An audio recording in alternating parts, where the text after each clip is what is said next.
Hello friends, welcome to your online tutor. So in the previous session we discussed about the basics and the concepts of sketching in Autodesk Inventor, and today we will go forward and we will see the advanced options in sketching. So I have activated the top plane in sketching section.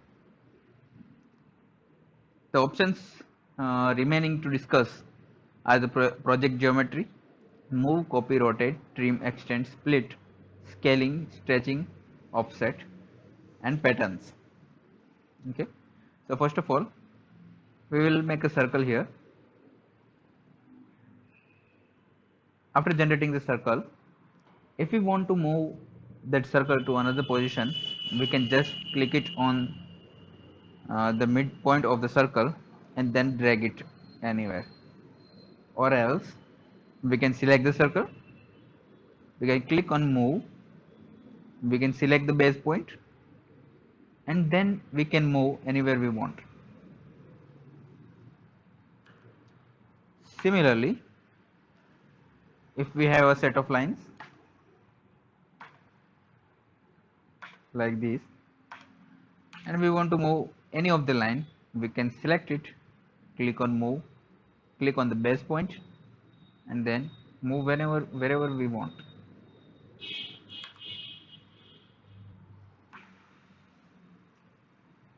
Copy option is similar to that, but the only difference is the original line will remain on its original position and second line will generate wherever we want to generate it.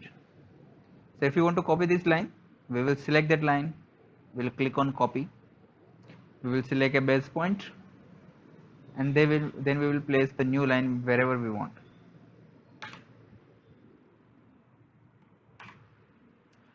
Moving on, we have option rotate. So if we have a line like this, if we want to rotate it, we will select it, we will click on rotate, we will select the point,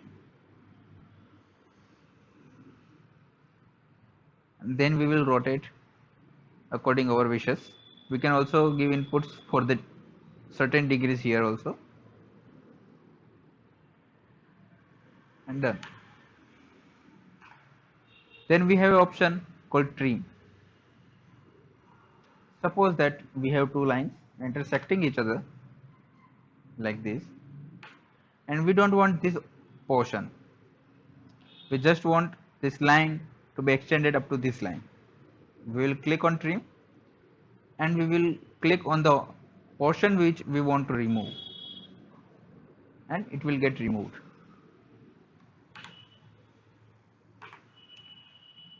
Moving on, the second option similar to trim is extend. It is a little bit different. If we have a line, if we have a set of lines apart from each other and we want to extend one line to another, then we will use this option. We will click on extend, we will select the line, and the line will get extended wherever the end is loose. The next option is scale.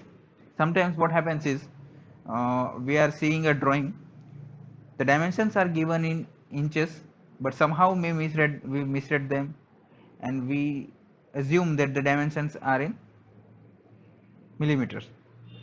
So what happens then, like this, uh, I will take some dimensions in mm, 50 by 50, but then when we review the drawing we come to know that the dimensions are in inches and not in mm. Then what will we do? We will just select the sketch, we will click on the scale, we will select a base point, and then we will give a scale factor here. So mm to inch it is 25.4, and hence it will get converted to inch. So we can scale up to as per our needs. The next option we have is stretch. We have a set of lines here. If we want to stretch that lines, we will select the line, we will select the base point, and then we will move as per our wishes. It will get stretched or contracted accordingly.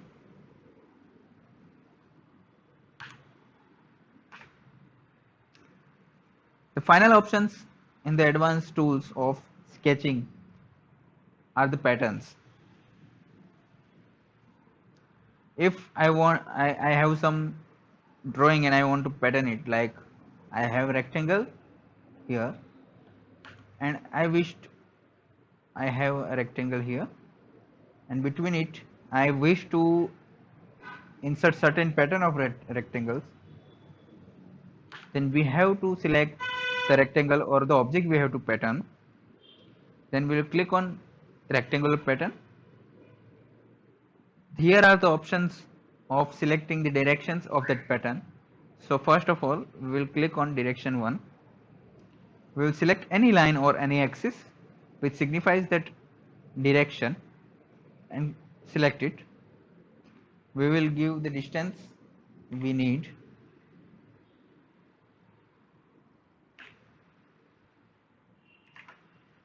and the number of patterns we want to insert. Similarly, if we select direction 2,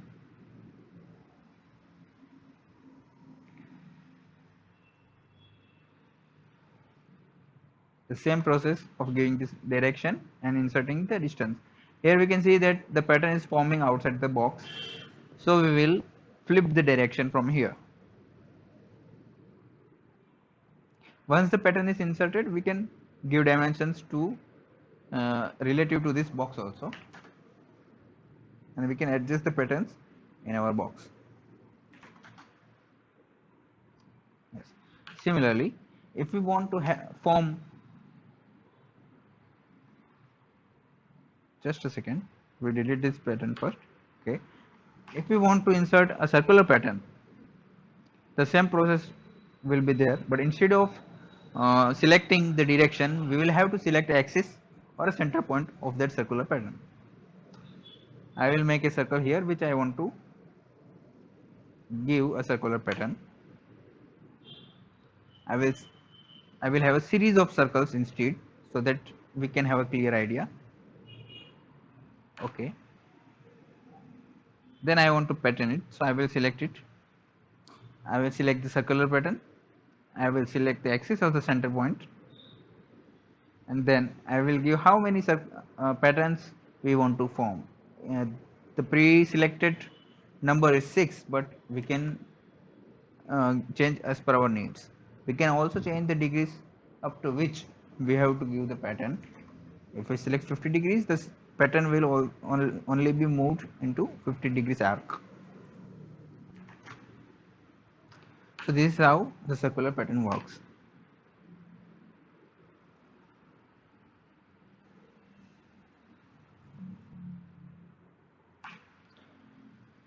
Here we can see that we have options to insert image, points or CAD. So if you have some image on which you want to make your drawings, that somehow the dimensions are not given, and you have scanned copy or image of the drawing and you want to insert it, then you have to select that option image and insert that image in your drawing file. Similarly, if you have cloud points, you can select them from here, and if you have AutoCAD file, you can insert and import it from here.